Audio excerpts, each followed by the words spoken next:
자, 여기는 공모자들이라는 게 이제 최근에 나왔던 영화 제목인데 바로 장기 밀매와 관련된 사연이었는데 이게 실제 이렇게 벌어지는군요. 간이 2억이라고요? 도대체 이런 나쁜 짓을 누가 하는 겁니까? 관련된 얘기 이동영 차장과 함께 나눠보겠습니다. 어떻게 된 건가요? 네, 영화 아저씨에서 이게 장기 밀매를 하는 그런 범죄 조직 이야기를 다뤄서 되게 좀 놀랐었는데요. 지금 최근에도 공모자들 영화를 통해서도 장기 이식에 대한 불법 거래 이런 내용이 소재로 다뤄지기도 했습니다.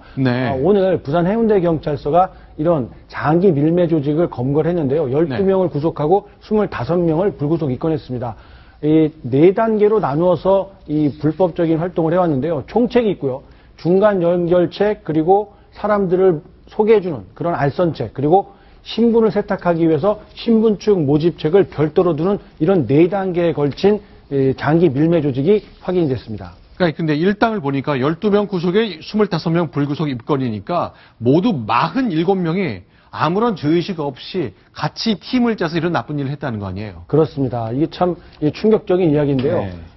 이 사람들의 수법은 전국에 있는 어떤 버스 터미널이나 이런 유흥가 일대에 저렇게 화면에서 보시는 것처럼 밀매를 암시하는 듯한 저렇게 딱 2글자, 신장, 상담, 핸드폰 번호만 딱 적어서 스티커에 붙여놓고 연락 오는 사람들을 연결해주는 그런 방법을 썼고요. 자, 지금 보시는 장면은 실제 상황이 아니라 재현한 영상입니다만 왼쪽에 신장이라는 게 키를 얘기하는 신장이 아니라 그렇죠. 콩팥을 말하는 그 장기의 신장 이야기하는 것이고 저런 그 신장 이식의 대표적인 게 이제 간과 콩팥이 있다 보니까 급한 사정이 다급한 사람들은 저런 스티커를 보고 아름아름 연결했다가 큰 피해를 보는 그런 사례까지 보고가 되고 있습니다. 자, 그러니까 장기 밀매 이 그룹이 일망타진돼가는 과정에 그 경찰이 이제 수사를 했죠. 이들이 주고받은 메시지 때문에 이제 다 들통이 난 건데 하나씩 좀 소개해드리겠습니다. 네, 지금 그 알선책에게 부탁을 합니다.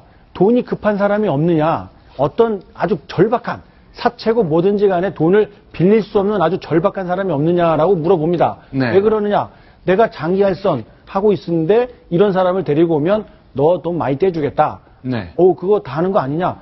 괜찮다. 합법적인 병원에서 하는 거니까 이런 식으로 알선책에게 사람을 모아올 것을 요구를 하는 거죠. 그런데 콩팥 대기자 많아요는 이건 무슨 뜻입니까? 콩팥을 떼어줄 사람들이 많이 있다. 이런 이야기를 하고 있는 겁니다. 그러니까 자발적으로요? 그렇죠. 납치되거나 그런 게 아니죠. 아니고? 그냥 자발적으로 돈을 받고 떼어줄 사람 많다. 그러니까 곧바로 답이 작업하자. 이거 정말 자기들끼리 평소에 사실 자주 저런 이야기를 주고받지 않았나 의심할 수 있는 대목입니다. 네, 또 있죠. 그것뿐만이 아니죠. 사람들을 구하기 위해서 이 콩팥을 팔 사람이 없느냐 또 이렇게 다른 사람에게 요구를 합니다. 2,500만 원을 주겠다. 너에게. 알선비가 2,500이라는 뜻인가요? 그렇죠.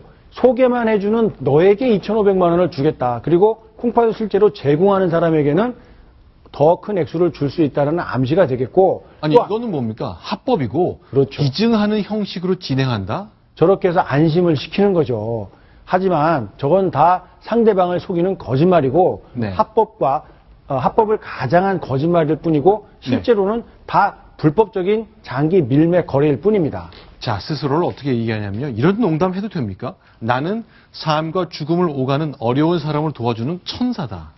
저 이야기를 보면서 좀 가증스럽다라고 보실 수는 있겠지만 100% 나쁜 이야기라고만 볼 수도 없습니다. 왜냐하면 장기 기증을 원하는 환자들은 정말 뭐 100명이라면 실제 장기가 기증이 되는 이 숫자는 뭐 10도 되지 않거든요. 그렇다 보니까 다급한 사정에 있는 분들이 저런 밀매 조직을 통해서라도 생명을 이어가고 싶은 그런 욕구가 있다는 거죠. 그래서 정부에서 못 해주는 일을 내가 하고 있다. 이런 식의 설명을 하고 있는 겁니다.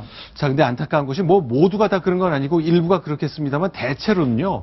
자기 장기를 돈 주고 파는 그런 절박한 상황 많지 않을 것 같은데 어쨌건 그동안 부산에서 장기간 합숙을 당하면서 자기 장기를 내놔야 했던 사람이 있습니다. 그 음성 직접 들어봤습니다.